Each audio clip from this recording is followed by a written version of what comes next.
Today, Warriors of Chaos are taking double Chimera along with Azazel to give them quite a strong flying force versus the High Elves. We've got Kaiju versus Scarbrand once again, and Sea Lord Azelin versus Azazel. So let's take a look here. We've got the Blood Shriek and the regular Chimera, some Marauders up front, some Marauder Horse Masters, and Hellstriders as well. So quite a bit of spend on some decent mid-tier light cavalry. And then for the High Elves here, yeah, Sea Lord, we got the Merworm Regiment of Renown. I haven't talked a ton about the Merworms on the channel because they are a little bit tricky to use. They're quite cumbersome. But we do have some ship's company to back them up. Blades of Hoeth, Caradryan, and Lore of High Magic. Looking for some Apotheosis and some Tempest. So that Tempest is definitely going to be put to very good work in this particular battle, as there are multiple flying single entities here for Warriors of Chaos, and they want to keep everything spread out as much as possible and not get caught out by that in a big blob. So we'll see how things end up playing out here, but a couple of powerful single entities as well for the High Elves. 3 actually, if you include Caradryan on foot, who is going to be healing up these Blades of Hoeth. So very curious to see how this plays out. I really like Scarbrand's High Elf build here, but let's see. Sea Lord gonna immediately tangle with one Chimera 1v1 in the air, which is a nice favorable situation for it. Merworm doing some straight up bulldog attack animations here. And we see the Tempest being popped, actually catches both of these single entities as they try and move forward. The Merworm also just wrecking these Marauders. I mean, like 4,000, 5,000 value of stuff just being poured onto them, so very understandably they are going to die pretty quickly. But the Horsemaster's now kiting a few units back. Over on this side, on the opposite side, something similar happening. We're getting the Hellstriders maneuvering different positions, but right now, yeah, for the Warriors of Chaos, things are looking quite rough initially. Both the Chimeras just taking massive amounts of damage, and let's see what they can potentially do to stop this. Yeah, Azazel is kind of watching up in the sky right now. This Chimera, of course, has some ability to heal itself, but does need to be on the ground and not in melee to be able to do so. Not the easiest thing to do, but let's see there. Yeah, you can see the Silac One-Eye taking a little bit of damage. Hellstriders, at the very least, able to chase away the Illyrian Reaver Archers, and now Marauder Horsemen also doing some kiting. Little Pavane of Slaanesh for Sea Lord to try and get him enraged. Yep, rampage him down to the ground to, like, screen him out on one of these Marauders or something else. Even Azazel just runs into combat there to occupy him. Also that the Blood Shriek can get on the ground and pop its self-healing Perfect Predator. Yeah, so although the engagement for Warriors of Chaos not the best, but have some ability to try and fight back here. The Javelins of the Marauder Horsemasters will do pretty good damage in a kite situation. This other Chimera here, both Chimeras actually, can use their breath attacks as well in kind of a skirmish style. So, yeah, still plenty of game left. And both the Illyrian Reaver Archers being eaten up by Hellstriders, not too surprising. Other Hellstriders coming back. Maybe can help chase some routing units here, get some good work in. Meanwhile, Azazel, tricky managing this 1v3 here. Does not want to take too many big hits from the Merworm in particular, but we're going to see another Tempest popped on him.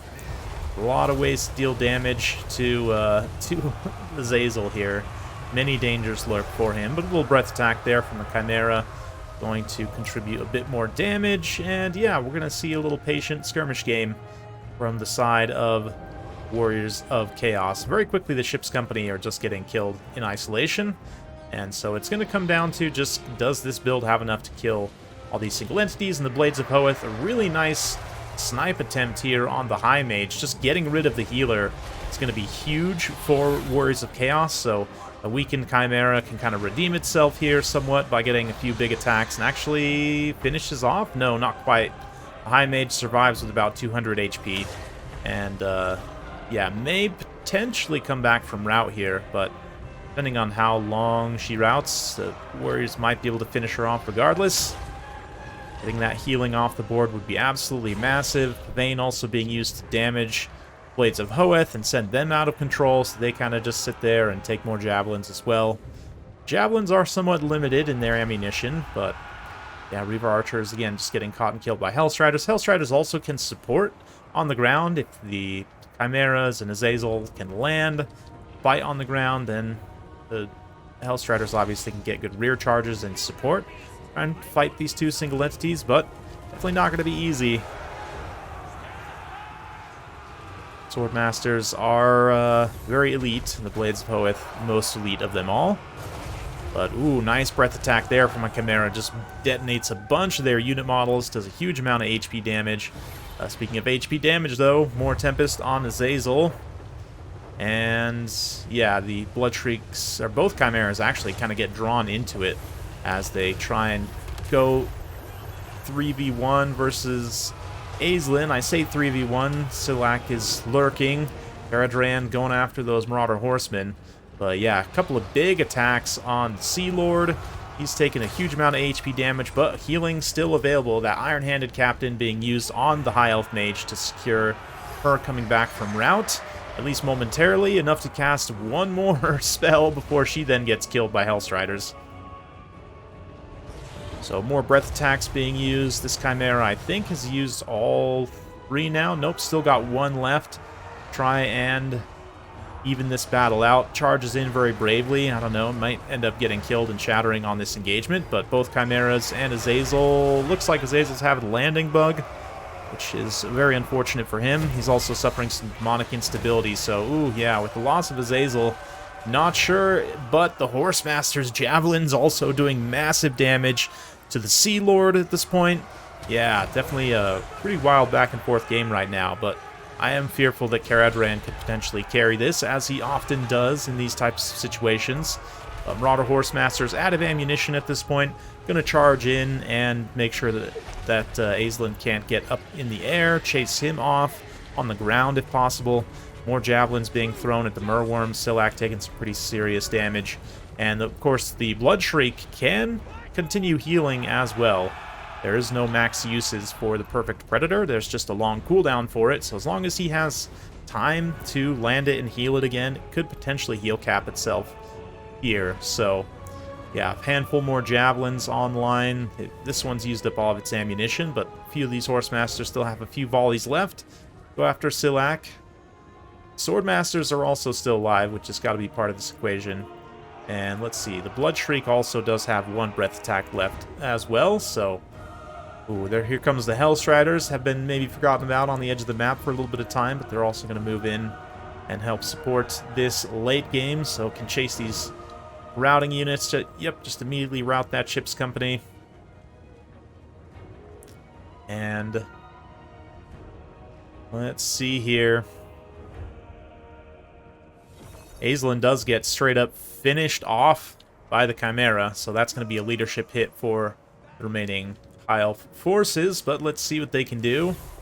Definitely quite a back and forth game right now, but Hellstriders wisely avoiding the big Merworm for the time being. Fighting with the support of the Chimera is going to be best. And it is currently getting some more health online through that Perfect Predator. Still got quite a bit of uptime for that, so might as well wait for that to fully refresh. Use up the last of those javelins. Play very patiently at this point. It's not Conquest, so there's no objective to worry about.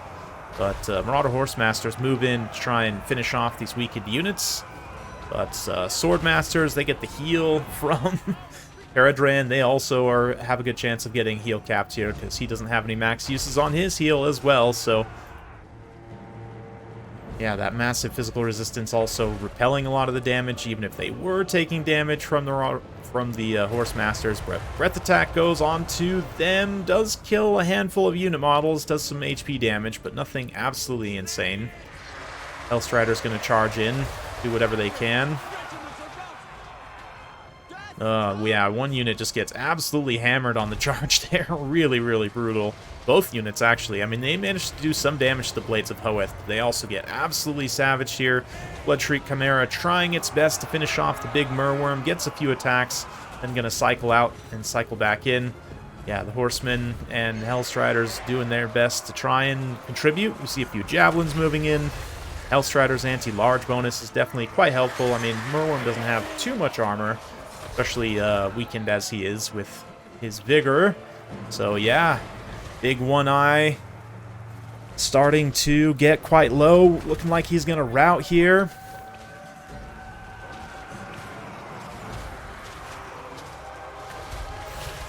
There it is. Yeah, Silak does rout, so it comes down to just Caradryan. All the horsemen together were able to just overwhelm the Blades of Hoeth, and all of a sudden the balance of power flips all the way in the favor of Warriors of Chaos. Quite the turnaround, I must say. But let's see, maybe Caradryan can literally outlast all of this. Although I have seen him just lose to army losses.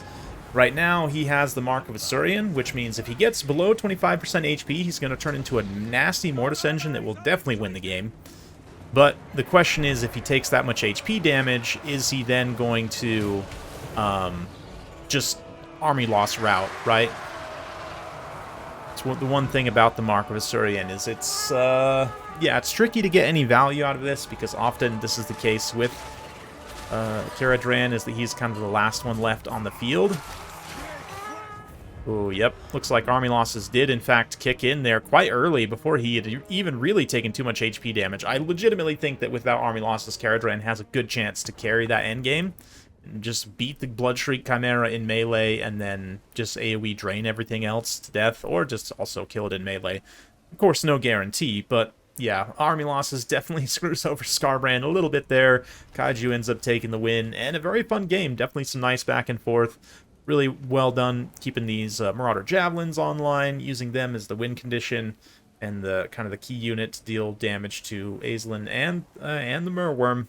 And then, of course, the Chimeras. One of them, the regular Chimera, gets some respectable value. Actually doesn't pay for itself. Bloodshriek, though, makes up for that. If you average the two together, they definitely pay for themselves. And, yeah, the rest of the build, I mean, Marauders are just Marauders. Ship's Company are just Ship's Company, so they don't really do much at the end of the day besides just die. The Reaver Archers actually managed to get some value despite being overwhelmed by Hellstriders. But, yeah, quite a wild one. Hopefully you guys enjoyed that. If you did, be sure to like, subscribe, hit that bell notification. Every time I upload a new video, you'll be notified. Thanks again. We'll see you next time.